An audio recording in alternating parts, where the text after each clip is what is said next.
And you just gotta sit and take the season. See, some of y'all, some of us not mature enough to handle this right here. But some seasons you just gotta take and say, you know what, I did sow that bad seed. But God, thank you that this season ain't gonna take me out. So God, there must be a lesson to be learned while I'm in this season. And so God, you're not going to remove it until I learn the lesson. So God, allow me to hurry up and learn this lesson so this season can be gone from me. Because there is something that I need to learn while I'm here. Number 2, you need to realize that your debt has been paid. You missed your turn to shout. You need to realize that your debt has been paid. Can I tell you, when Jesus came, he died for your NSF fee, your overdraft charge. See. Some of us know we didn't have enough money to pay for all the stuff we did. But God said, don't worry about repaying it because I already paid for it. All you got to do is understand that. Matthew chapter 26, verse 28. Matthew chapter 26, verse 28, it says, for this is my blood, which confirms the covenant between God and his people. It is poured out as a sacrifice to forgive the sins of many.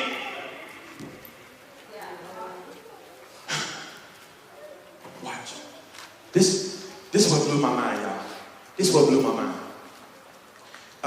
Have you ever told somebody,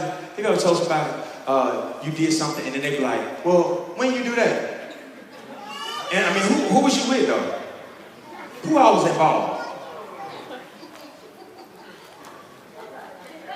When I went back through the scriptures and I looked at Jesus, and every time Jesus dealt with somebody, Jesus didn't care. He didn't care about the history of the sin. He didn't care who they did it with. He didn't care when they did it. He didn't care how. He just said, you know what? That's under the blood. See, one thing that I realized is that only immature, pseudo-believers want to find out who you did it, what you did it with, when you did it, how you did it. But mature folks just saying, listen, you ain't even got to tell me the details. I just need to know I need to pray for you. But you have to realize that your debt has been paid. There is nothing under the sun. See, y'all missing it, because one thing that I grew up in is that they would always condemn me. And like the pastor would be up here and he'd be condemning like he was perfect and all of us were sinners. We all in the hospital room, including me. I'm just the one that put my stuff on display for y'all to judge. Hello. But don't worry, same attitude you judge me, you will be judged.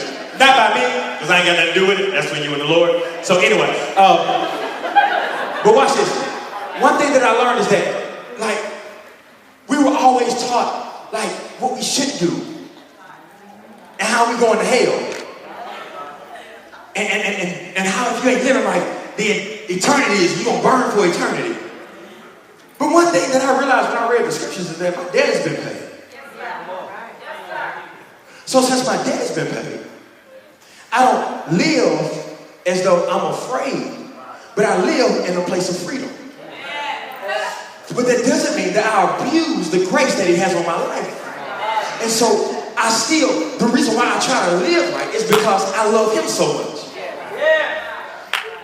Not because I'm perfect, but because I love him so much. So the one thing that I got to understand is that my debt has been paid, and people will always try to bring to you what you have done and bring up your negative charges. But thank God that I got a card that says Jesus paid it all on me. I can swipe it in front of your face and watch the debt go away. And while you're trying to bring up mine, there was something that you need to check, call your balance. It is paid. And you got to be careful for people that try to bring up what you once owed.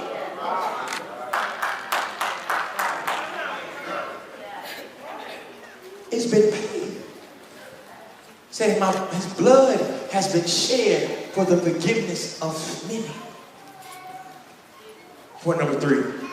Allow the Holy Spirit to heal your soul.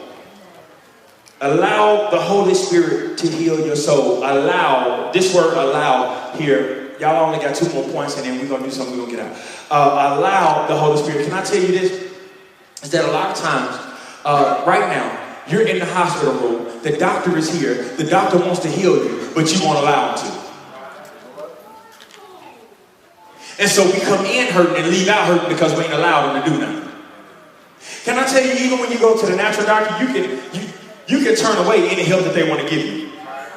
And what we've done is that we'll come into the doctor's office crying, telling us, oh, I'm hurting so bad. I'm hurting so bad. I am hurt. And the minute the doctor tries to touch you, I'm good. Leave out of the doctor's office, oh, I am hurting so bad. I am hurt. Listen, all y'all hear me. I am hurt. Did y'all hear what I just said? I am hurt. I am hurt. Everybody sitting in the sanctuary, those that are streaming online, I am hurt. That's what we do. We broadcast our hurt, but don't want to be healed. Because we want people to know that we're hurting. But real deal, you sit in the sanctuary, you sit with the doctor to allow you to be healed, but you won't allow him to do it. Can I tell you that you're blocking the healing that you could receive? Allow the Holy Spirit to heal your soul. You have to allow him to do it. He desires to do it. He desires to. But you have to allow him. And the question is, are you going to